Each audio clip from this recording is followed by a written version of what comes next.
Hello and welcome to the i3 podcast. My name is Wouter Klein and I'm the Director of Content for the Investment Innovation Institute. For more information about our educational forums for institutional investors, please visit our website at www.i3-invest.com. There you can also subscribe to our complimentary newsletter i3 Insights, in which we discuss investment strategy and asset allocation questions with asset owners around the world. Now, as you all know, we love our disclaimers in this industry, so here's ours. This recording is for educational purposes only. It does not constitute financial advice. Please enjoy the show.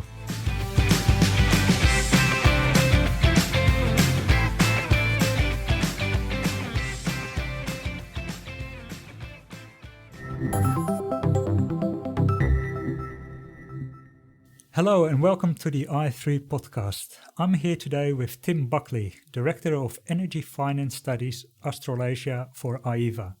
Now, IEEFA stands for the Institute of Energy Economics and Financial Analysis. So, unlike many climate change-focused organizations, IEEFA focus more on the financial analysis and the impact of climate change on especially the energy, but also companies more broadly. So, Tim, welcome to the podcast. Thank you very much for having me. So Tim, can you tell us a little bit about your background? Because you did probably start out a little bit differently than most people that are today involved in climate change action. Certainly. I think it is important context because whilst you mention climate change is the key focus, we actually focus on the nexus of energy, finance and climate. And I mention that because it's important to my background and to IEEFA's existence. We employ finance executives. So I was Managing Director, Head of Equity Research at Citigroup for 17 years. I was at Macquarie Bank before that. I then ran a global incubated startup fund investing in energy technologies for a couple of years in China in particular. And it was the time in studying and investing and looking at Chinese companies that effectively is the genesis of my work in IEEFA, because what I realized was the Chinese companies were investing and doing things that weren't even being considered in the West, and yet we weren't reading about them in the Western energy analysis. So I thought, well, China is here stealing a march on us, and this is going to be a massive technology-driven disruption. And so hence a long-winded answer. I'm not a climate analyst, I'm an energy finance analyst, but obviously climate and decarbonisation is a key part of that technology disruption. So what sort of examples in those Chinese companies make you think about this topic? Well, actually, I was looking at that this week. China has just put out a new white paper. The China State Grid has put out a new white paper talking about the massive investment that they're going to make in the next 2 to 5 years in making their Internet of Things for their smart grid. And so we were analysing the investment that China's been doing. Now, I was investing 10 years ago in one of the leading Chinese smart grid operators. It was a smart meter company. And China announced in 2010 they were going to build 380 million smart meters, which is sort of 5 or 10 times what any country in the world's done. And for 2 years, the Chinese state grid paused investment entirely. So the company I was invested in almost went bankrupt, waiting for the government to determine what form of Internet of the Things they were going to mandate. And then once they did it, they announced 60 million units of orders per year for the next 6 years. So come 2018, they've rolled out 380 million smart meters across the entire country, and now they're going back and retrofitting every one of them to make them two-way AMI smart meters. So it was investing in that company. It was a little company called Wazion Group, and investing and seeing what they were doing. And when China says it's going to do something, beware, they move, and it is a command economy, and in energy that becomes a critical positive, as opposed to, obviously, from a political freedom perspective, it's got a different connotation. Yeah, that immediately shows that in China, everything goes in big numbers, doesn't it? Everything about China is enormous. That is true. And so when we talk about wind and solar numbers, you've got to be a little careful. China installs a third or half the world's solar every year. But as you say, if they're half the world's coal consumption and they're doing something to decarbonize, they have to do half the world's solar every year. Everything about China is enormous. But your introduction that made me think as well is that we often think about this in terms of crisis. What can we do to stop this? But there's also another part of the discussion, which is about opportunities and new forms of economic potential growth, especially in technology. Can you tell me a little bit about how you're thinking about that now, looking back sort of on your initial entrance into this sector? That's exactly how I entered the energy space. We were saying, well, if there is this enormous risk and an enormous stranded asset cost to society of decarbonising and embracing technology, there's also got to be an opportunity. And where there's an opportunity, there's got to be an investment scope. And we were looking to actually set up a product which actually allowed investors to invest in the opportunity of the disruption. What I relatively quickly came to the conclusion was when the Chinese are involved, they have a multitude of priorities, and making profits is probably one of the lower priorities, dominating the world, growing investment, building employment, investing in next technologies. They are absolutely a world leader in all of that. So I say it positively. Having been a stockbroking analyst for 20 years, the stockbroking market, the finance industry in the West, in Australia, and in my career is enormously myopically short-sighted, and the Chinese are very, very long-sighted. So I say that in reverence to their ability to look and think generationally rather than by day and week by week. And people like Warren Buffett say, look, if you can get away without looking at a screen for a day, try it for a week. The world won't change and you'll be a better person for it. And the Chinese take that to the nth degree. So yes, we tried to invest in the opportunities, but what highlighted was the Chinese don't work on a profit motive the way the Western stock market does. I'm used to quarterly analysis of quarterly earnings statements and stock markets moving on the back of that. The Chinese think in decades. So therefore, when you compete against the Chinese and it's a commodity product, they'll probably drive the price down to maximize their market share, which means if you're a Western competitor, you've got a serious problem. So it's very hard to make money in the technology disruption in energy. So I'd rather be a consumer and look at the merits to the entire economy of constant, ongoing, massive deflation. Yeah. Do you still keep an eye on that sector of technology disruption? Are there any interesting companies that you keep an eye on? I don't. I'm no longer licensed to be a financial advisor because you can't be as an energy think tank. We don't actually provide any paid financial services. So no, I'm not licensed to give advice. I still, 15 years later, the one company we didn't put in our fund that I always argue we should have was a group called Next Era Energy. They have been the best performing utility in the world. They have gone from being the third largest utility in America a decade ago. Now they're the largest. They're 114 billion market cap.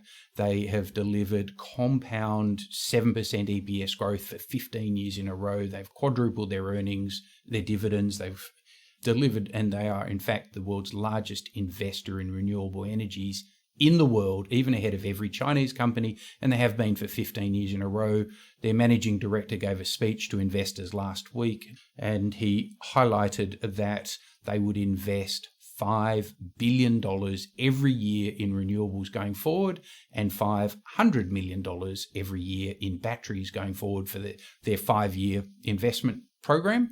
They are the biggest investor in the world. They are the strongest performing utility in the world. They have been for 15 years. They're technology agnostic. Like they're also one of the biggest nuclear companies in the world. They did own a big fleet of gas and coal.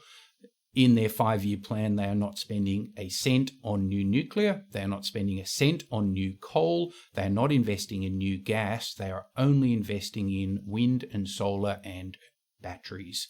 And so it's a long answer to you, but it, to me, epitomizes the strongest, best performing utility in the world has done that by embracing the transition and by not investing in past industries, but transitioning, maximizing the cash flow of their existing business and investing in the future and doing that successfully. And they've been rewarded and they're doing it ever faster. And I'll finish on next year.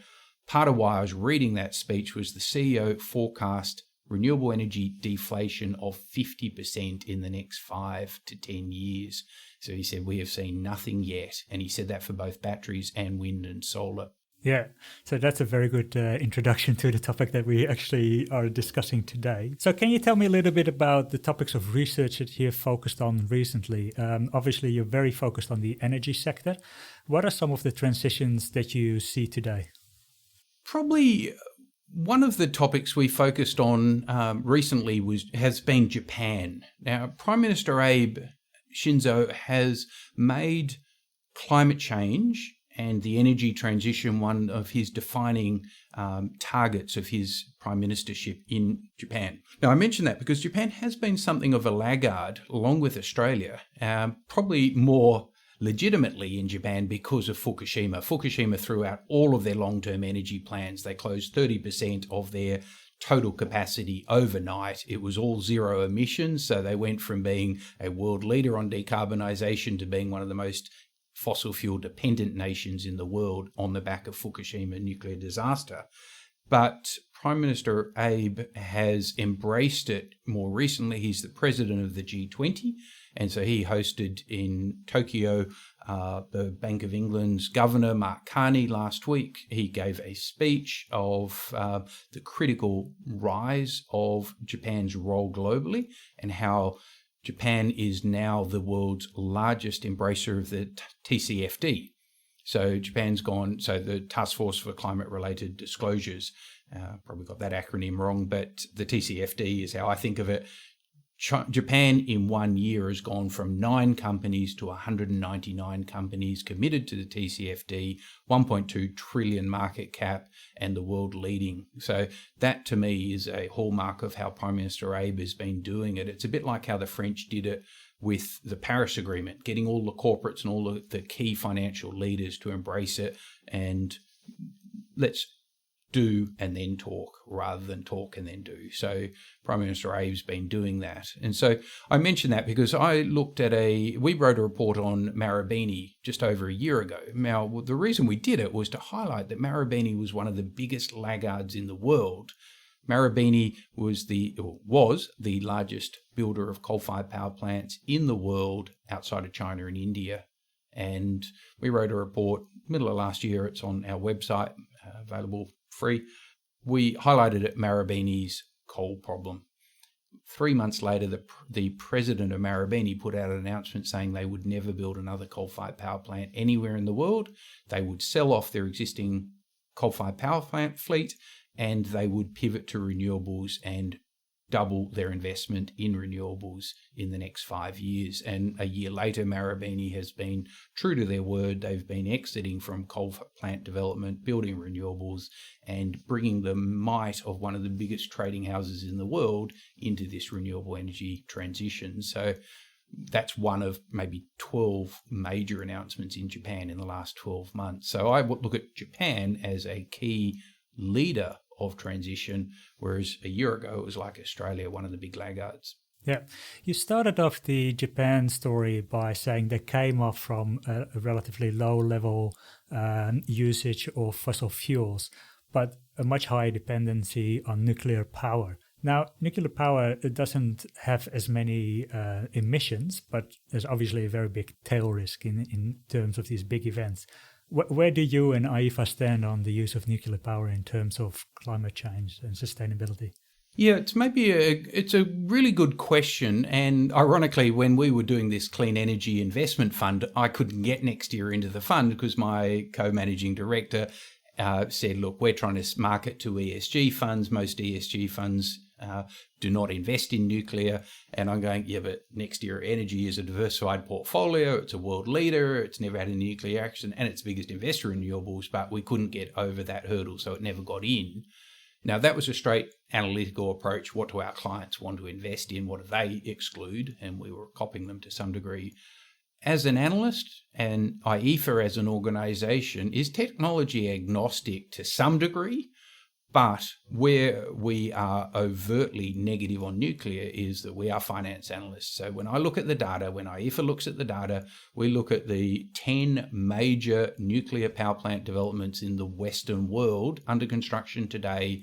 Most of them are 10 to 15 years behind schedule. Most of them are double or treble the original budget. So the cost to the consumer is prohibitively expensive, and it's a locked-in capital subsidy, normally for 20, 30, 40 years.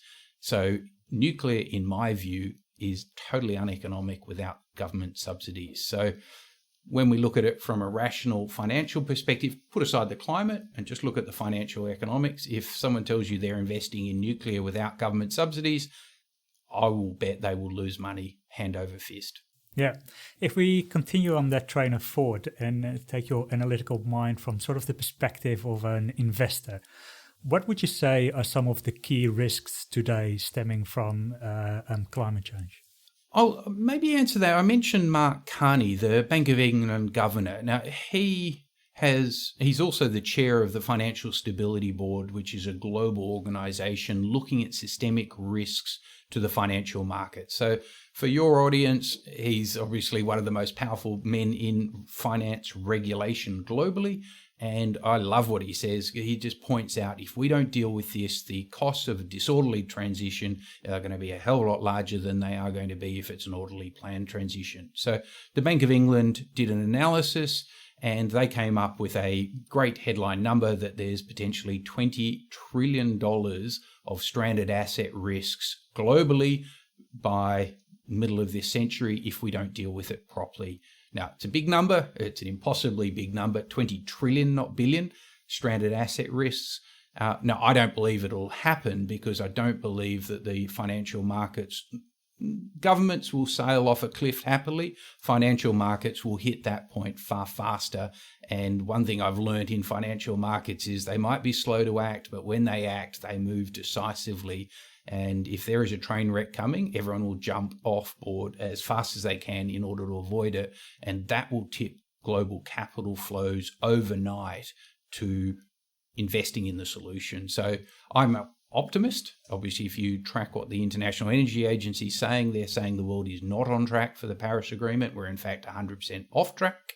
But I think there is a train wreck coming. The train wreck, the sooner it hits, the better in some respects, because financial markets really need to learn financially how much it's going to cost them. And I'd rather we hit that train wreck today than in 10, 15 years, because otherwise Mark Carney's number's right. 20 trillion is a number too big. It could destroy the global financial system. And that's what he's working on.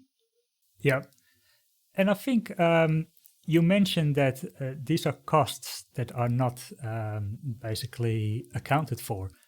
Should we think of them as such, as a risk where this is just a delayed risk that in the end will come back and bite us?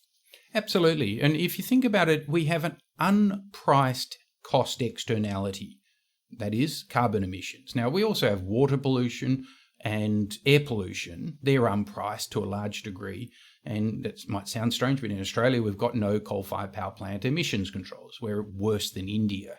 If that's possible, India's got the worst air pollution in the world, but Australia is worse in terms of our emission standards. We don't have any. So it might sound strange, but I think India's far more advanced than we are in many respects. But if you think about unpriced externalities, the biggest one is carbon emissions. I mean, the world is polluting billions of tonnes of carbon emission. The European Union EUA pricing is 22, 25 euros per tonne. So talk about 40 Aussie dollars per tonne. They have a system-wide price on carbon. Now, they've spent 10, 15 years getting to a point where it's finally a viable solution, finally a viable system. Australia is yet to even move. Now, neither is Japan, neither is China, neither is America, and so we can point to everyone else being laggards, but those countries are all doing their own version, whereas we're just in denial. Our government and our leading corporates are saying there's no problem because the profits are too big to be ignored. But ultimately, stranded asset risk means those assets, like you've got huge coal reserves. At some point, you just won't be able to use them because there will be a price on carbon, or there'll be some other equivalent tax, or the price of renewables will just keep dropping 10% every year, and in 5 years' time, no coal plant in the world will be viable without government subsidies. And so having a coal mine with a 30-year life that you've only just finished building, be it in the Galilee or Bailong or any number of these coal plants, they will literally be unviable and will close. So you'll end up having an asset that you've invested in that you won't get an economic return on. And thermal coal, to me, is probably the number one exposure because it's the most emissions intensive fuel source in the world, and it's the one most technologically challenged, and Australia is most exposed because we're the world's biggest exporter of coal. Yeah. Let's get to the Australian economy a little bit later, but we've talked a couple of times about the term stranded assets.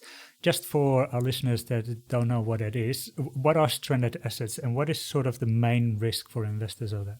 So if we think about a coal-fired power plant, a coal-fired power plant has a 40, 50-year life, and you're going to invest today, it'll take you 5 years to build, you're going to invest, say, $2 billion, $2 billion US, 3 billion Aussie to build that coal plant. And then say a government in 10 or 15 years' time in Australia says we're going to have a carbon price. Now, you're not going to get compensation if you own that coal-fired power plant because you've built it today knowing at some point in the next 45 years you are exposed if the government does move on climate change. So you've got no excuses. You can't say you weren't warned. You've just made a punt that there will be no carbon price or that you can get your money back fast enough in the next 5 or 10 years prior to that carbon tax so that when the coal plant is then worthless, you've already got your return on capital. Now, the reality is you can't get your return on capital, and every major utility in Australia, the CEOs have all come out in the last year and said, the government can build a coal-fired power plant if they want, but we won't build it. We won't finance it. The banks have said they won't finance it because they do not believe it is an economically viable return. So the government's saying, well, we will now fund it. We will build it. Okay, that's a government prerogative to build a stranded asset. But the reason why the power utilities are saying that is the same as what NextEra said. Coal is not viable. NextEra has actually said every coal plant in America will close by 2030. Coal will have a zero market share. A decade ago, it was 50% of all power generation in America. Today, it's 27%. And NextEra, so not some greeny, lefty environmentalist, or this is the CEO of the most successful utility in America saying coal will go to zero. It cannot compete, even on a marginally costed fuel cost only, against renewables. That's how fast he sees renewable deflation. So that is the definition of a stranded asset. You build a plant today, you plan to operate it for 40 years, but because of changing circumstances, you won't get an economic return over the useful life of that asset. So therefore, you'll end up writing it down. So it doesn't mean it closes necessarily. You just won't get an economic return on your investment. You will have a major write-down. And Europe, that might sound a little far-fetched, but Europe, the last 3 coal plants built in Europe have all been written down by 70 to 100% in the last 3 years. Some of them were written down 70% before they were even commissioned in 2015, 16 and 17. And now the Netherlands, for example, has come out and said you have to close them by 2030. The owners of those plants are going, oh, we want billions of dollars of compensation because you're saying we can't operate a coal plant that we've just built. Now, there is a carbon tax. They will get compensation. Will it be billions or will it be hundreds of millions? I'd bet the latter. I'm betting they will have further write-downs and further costs, and they will be closed by 2030. But that legislative risk is effectively one of the factors you have to consider when you're investing in plants that have stranded asset risk. Now, this is a particularly pertinent issue for institutional investors because they are big investors in infrastructure assets. And we spoke a little bit about this in the past, and I can remember that you sort of paraphrased the reaction from one of the investors that said, yeah, we don't want to invest in the canals of the 21st century. How is your thinking around that? Are they potentially holding stranded assets already? Absolutely. And so one of the biggest banks I was briefing 4 years ago, I met 30 of their staff, and we were talking about stranded asset risk, and the head of global lending goes, "Oh, but we're smarter than everyone else. We'll trade our way out of it." And I reminded them that they'd just lost $1 billion on a coal port up in Queensland called Wiggins Island Coal Export Facility, and they'd lost $500 million or $1 billion and written it down. And I reminded them, well, that was a coking coal port. They still lost their money. They lost their shirt. Investors overall lost more than $4 billion on that port. The port is only worth $2 billion. It's never made a viable return on investment, and it is a stranded asset. Now, it's an unusual one because of circumstances. It was gold-plated. It was 150% debt financed. It was done at the top of the cycle. Anyway, for various reasons, it was probably one of the first stranded assets, but it was a pretty big one, a $4 billion coal port. So these assets are all through the Australian economy. I mean, you think $75 billion was invested only 5 years ago in Gladstone. Now, gas prices trebled in Australia since Gladstone came online. The US gas prices halved. And so now the US is building hundreds of billions of dollars of new LNG export terminals. They will be built at half the price Australia paid. They will have a fuel source that is a quarter of the Australian wholesale fuel price. And so the chance that Gladstone makes an economic return over its useful life is precisely zero. They've already been written down billions of dollars each. Each of them are $25 billion investments. There'll be more multi-billion dollar write-downs. So those assets are around. Investors, superannuation owners, pension funds are aware of it, but they don't really know how to quantify it. They don't know where the assets are because there's no price signal. And that's ultimately, I think, the best price signal is a price on carbon. If this externality has to be addressed, let's put a price on it. And let's actually let investors make an informed decision. The sooner you do that, the sooner you minimise the costs, the sooner you avoid the Mark Carney $20 trillion of losses. And if you think I'm being too idealistic here, what I find really interesting is Macquarie Group's announcement in September of this year in New York. They announced that they were going to be one of the top 5 investors in renewable energy in the world in the next 5 years. $20 billion to build 20 gigawatts of renewable energy, and they're going to put it in their global infrastructure funds. So that is the CEO of one of the best investment banks in the world from a return on shareholders' funds and from a return to shareholders' perspective. Declare an interest. I'm a long and happy shareholder. They have committed to being one of the top 5 investors in renewable assets in the world, and they call them infrastructure assets. So I think it's a really important point that infrastructure investors, asset owners, will be a core part of the solution because you need trillions and tens of trillions of dollars of new investment. That is your green bond market. That is your infrastructure market. And Macquarie's leading the way in that area. Yeah. So let's move then to the focus on this particular issue, the fossil fuel intensive companies. Now, some of the institutional investors are trying to divest from some of the most intensive uses of these fossil fuels. And I can think of, for instance, the Norwegian fund, which ironically has made a lot of money through oil, but is now divesting from some of these companies.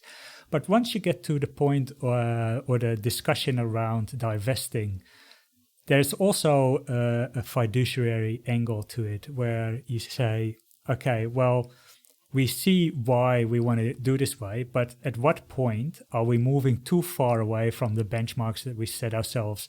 And is our portfolio still looking the same as what we started off with? Now, you might say, no, it looks better. But from an economic perspective, you can also say, well, we might be now exposed to certain risks or skew to certain topics or thematics that we might not necessarily set out with. How do you think around that issue? Well, you use the word might, and I appreciate the question. I think it's a really key one. It's one I get from investors all the time, so it's spot on. But Mark Carney and the Bank of England and the Financial Stability Board all argue there is no might about this. The scientists have made their determination. So you can either be a climate denier, a science denier, or you can accept the science that the scientists are telling us, well, 97% of the scientists. Or you could listen to the paid lobbyists, or the last 3% who are paid by the Koch brothers. I would rather go and accept the science of climate change. I would accept the 97% majority, and I will go with that. And so will Mark Carney. So what he says is you therefore have a fiduciary duty. You have a known financial risk. BlackRock has written a number of reports saying this risk is not priced in the market.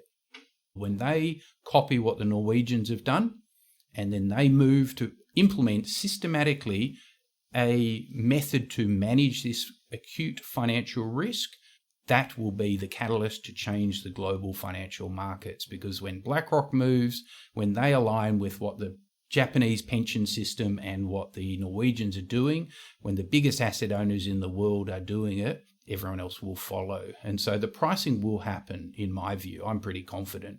But one of the pushbacks I get is, as you said, well, the index has all these carbon-intensive assets in it. So I'm going to ignore the fact that there's a downside risk and just say, oh, well, I'm an index hugger. I've got to stay close to the index until the index changes. Well, what you could do is take a low carbon index. You could do an MSCI free index with a low carbon. You can change tilt. the benchmark. You could change the benchmark, and the impact on your risk profile would be minuscule.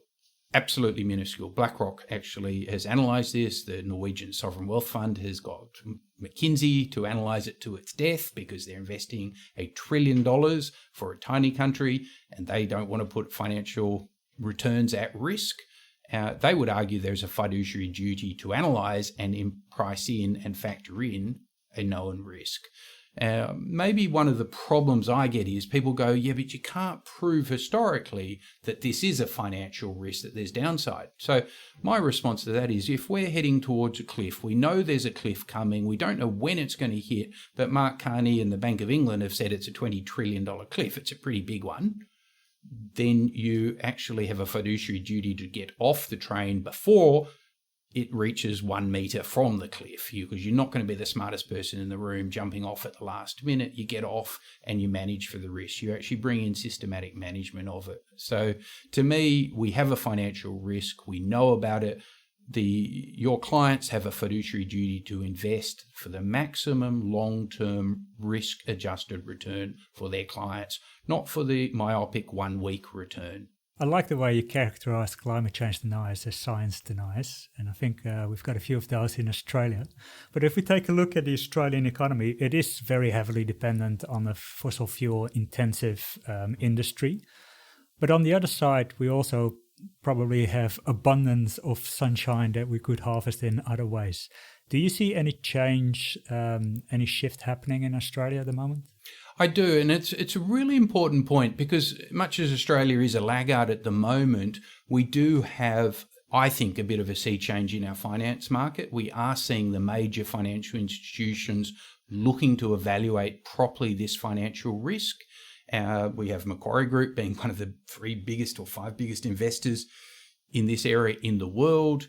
We have APRA, we have the Reserve Bank, we have ASIC, we have the ASX talking about this risk, telling directors they have a fiduciary duty to evaluate and respond to this risk. So it's not like anyone's sitting here listening to what the Canberra bubble's talking about. We have corporates and financial industry leaders actually looking to embrace the change. Probably the person I find most convincing in this area is Dr. Finkel. Dr. Finkel has embraced the hydrogen strategy blueprint. He's got the federal government to get out of the bubble and embrace that and fund it and talk about where Australia will likely be in 20 or 30 years if this transformation happens, if renewable energy keeps getting 5, 10, 15% cheaper every year for another decade. That turns it from an if to an absolute. It's going to happen. And that's what Dr. Finkel talks about. He says Australia can be the world's biggest renewable energy superpower as an exporter. And he says the land required is enormous. It's the size of he actually says 3/4 of one cattle station.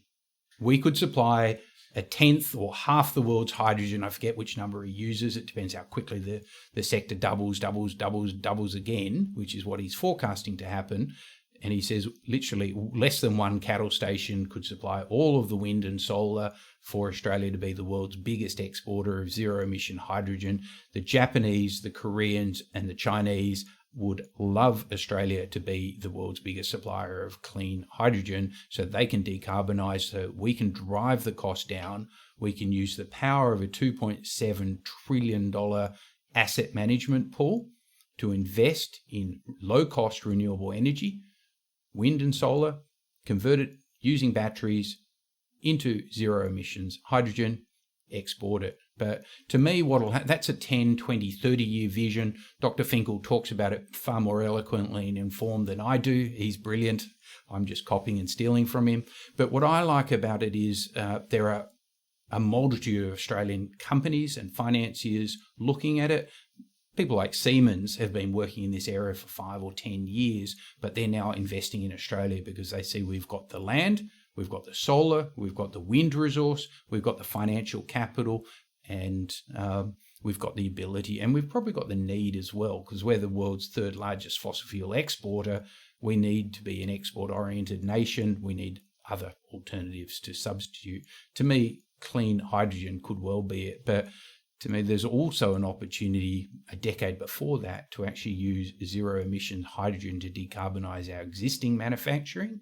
And I was delighted to see Incitec Pivot say that they are going to use 20% renewable energy contribution to their ammonia nitrate manufacturing facility in Queensland, working with ARENA to progressively decarbonise our heavy industry, because it's only when the heavy industry stops fearing the transition and starts embracing the opportunity that where the government's going to move, because they're really worried about jobs and investment, and I understand that.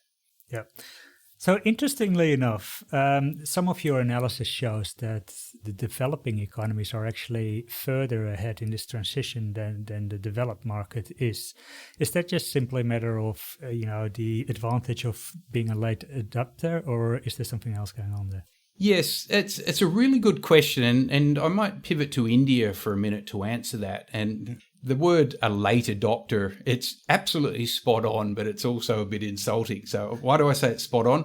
Because... Unintentional. No. And because I would argue we're so early in the transition. India is now a world leader in embracing the opportunities. Prime Minister Modi was in New York back in September talking at Climate Week about India's ambition to build 460 gigawatts of renewables by 2030. Now, that's $500 billion of new investment in renewable energy, another $200 billion of investment in grid connectivity expansion. So we're talking $750 billion of commitment in the next 11 years by India. So India is going to enter the decade beyond this one as one of the top 2 or 3 players in the world in renewables if Prime Minister Modi can deliver on his vision. And I believe he categorically will. And I'll say that with no questioning, because today the price of renewables in India is 2.5 to 3 rupees a kilowatt hour. That is down 50% on 3-4 years ago. That is 30% cheaper than existing thermal power generation in India. It is 50% cheaper than imported thermal power in India. And so there's an absolute economic rationale today for why India is doing it. And so Prime Minister Modi embraces the deflationary nature of renewables. He also embraces, more importantly, energy security, because India is one of the world's largest importers of fossil fuels. So he's not doing it to save the planet from climate change. He's doing it to remove the $200 billion a year of imports of fossil fuels that India faces, that will only double if he delivers on his economic growth strategy. He can't afford that. The people of India can't afford it. So he's looking and embracing renewables, and has for the last 6 years, and he's put the weight of the world's third biggest economy behind this as one of his top priorities, and he's doing it for economic reasons. He's doing it for energy security reasons. And by the way, the World Health Organization said India's got 13 of the 20 most polluted cities in the world, so he's doing it for an air pollution issue. They also have a massive water security problem, and coal and coal-fired power plants and nuclear are very water intensive, whereas the amount of water required for a solar project can be zero with the right technology. And so when you actually don't have enough water to feed your people, and by the way, 70% of all crops in India are irrigated, because they're trying to feed 1.3 billion people. Water security is going to be one of the biggest issues. I mean, we in Australia now understand that. We've got a massive drought, but what's the most water-intensive product beyond cotton? Coal. Yeah. So the costs of renewable energy are falling, and so it just makes good economic sense to have some of these projects in place. But what are some of the immediate changes that you see more globally for as a result of these falling prices? It is solar in particular, but wind and electric vehicles and lithium-ion batteries are a very disruptive group of new technologies. And I use the word disruption. They're not just positives. They are very disruptive. They're going to do a lot of damage to the incumbent industry, and they also do more damage to the competitor than they create value for their shareholders. So in Australia, we're grappling with that right now. When solar is full on in the middle of the day in South Australia, prices of electricity go negative. It destroys the value of the incumbent industry before it makes, and in fact, it never makes a return to its shareholders unless they've got a 25-year power purchase agreement, and so therefore they're not exposed to the spot market. And by the way, that is how India is doing it, that's how China is doing it, that's how America is doing it, and that's how Australia is doing it. So the risk gets transferred from the solar and wind project to the consumer or to the industry. So that is a form of subsidy, that is a risk that needs to be addressed. This is very disruptive, and well before you make a viable return on your solar project, you destroy the viability of a 24/7 baseload coal plant, because for 8 hours of the day, that baseload coal-fired power plant is unviable because solar has a zero marginal cost. So it will destroy the viability of the coal plant, and that's why we've seen 10 coal plant closures in the last 10 years in Australia. We've seen no coal plant built, and we never will again, because they're not economically viable, and solar is a really disruptive, destructive force. So that's the negative, that's the risk, but the opportunity is also there, because if we then think about how do you take a negative wholesale price of electricity, that is gold to someone who owns a battery or who owns pumped hydro storage or who owns a gas peaker, because the price of wholesale electricity becomes more variable. It will be negative $1,000 more frequently, but it will then also go to positive $14,000 when the sun's not shining and when the wind's not blowing. And so that provides the financial incentive for a massive multi-billion-dollar, tens of billions of dollars of investment in pumped hydro storage, solar, thermal, grid connectivity, lithium-ion batteries, and demand response management. So the nature of solar is so disruptive, it will drive us towards the solution to the point that Canberra's always talking about. Renewables are intermittent. They are disruptive. Reliability is key.